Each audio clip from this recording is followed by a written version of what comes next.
Magandang araw. Ayan, busy na naman ang inyong mga tita at ito po at alam niyo na ang paboritong lutuin ng inyong tita. Ito ay isa sa espesyal na aming niluluto ni Ate Mean. At salamat ang marami dyan sa aking Ate Mean. At medyo ano na talaga ng tita nyo ang pagluluto ng laing na ito. Ayan po, marami tayong siling green at siling pula. Siyempre, hiwain natin yan. At ang mga ingredients natin, meron tayo dyang alamang, kaninang baboy, luya at saka bawang. Ayan po ang ating mga ingredients at umpisahan na natin. Medyo mabilisan, kita nyo. Hindi po, medyo matagal itong lutuin at hindi na natin pahahabain. Ayan po, una po nating nilagay yung ating luya at pag okay na po yon, ayan po, isusunod na po natin yung bawang.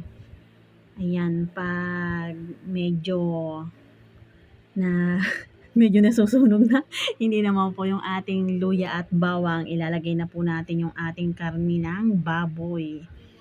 Ayan, kalahating kilo lang yan at hindi naman karamihan yung ating ilulutuin. At mukhang mabibitin ang may pakasyon. Ayan po, naglagay po tayo ng 4 cubes. Dagdag pampalasa sa ating putahe ngayon. At yung mga nakaraan ko pong mga video, ayan, salamat po sa inyong panonood at may mga isda na rin yon. Sana ay inyong tapusin. Ayan na po at nilagay na po natin ang ating alamang. Medyo maliit pa lang ating pinagluto ang kawali at hindi magkakasya yan. Kaya itatransfer natin sa kawa. Kawa talaga. Ay, medyo malaki po. Ayan po at nilagay na po natin ang ating gata. Medyo ano lang po natin yung ating ano bang tawag yan, naka medium heat lang po tayo, wag tayong masyadong magmamadali. Ayan. At ayan po yung ating dahon ng gabi. Ayan, tuyo po yan, medyo matagal yan nililinis. At ayan na, nalinis na yan. Kailangan po nating hugasan yan mabuti dahil yan ay binilad. Alam nyo na, maalikabok at kailangan linisin talaga yung mabuti. Kaya alam nyo naman ang mga tita nyo, masyadong masiselan. Kaya malinis po na malinis yan. Ayan, pinatiktikan na po yan. Pagkahugas, ilagay natin sa strainer para wala talaga siyang tubig. At yung pong ating gata ay 5 kilo yun. Purong gata, wala tayong inilagay dyan na iba. Ayan, tingnan nyo naman po, mabilis siyang maglatik. Alam po ba ninyo yun, naglalatik na siya. Ayan, ano pa lang, gata pa lang, amoy pa lang. Abot sa kapitbahay, nanunuot na ang amoy. Ayan po, inilagay na rin natin dyan yung ating ginisang alamang kanina.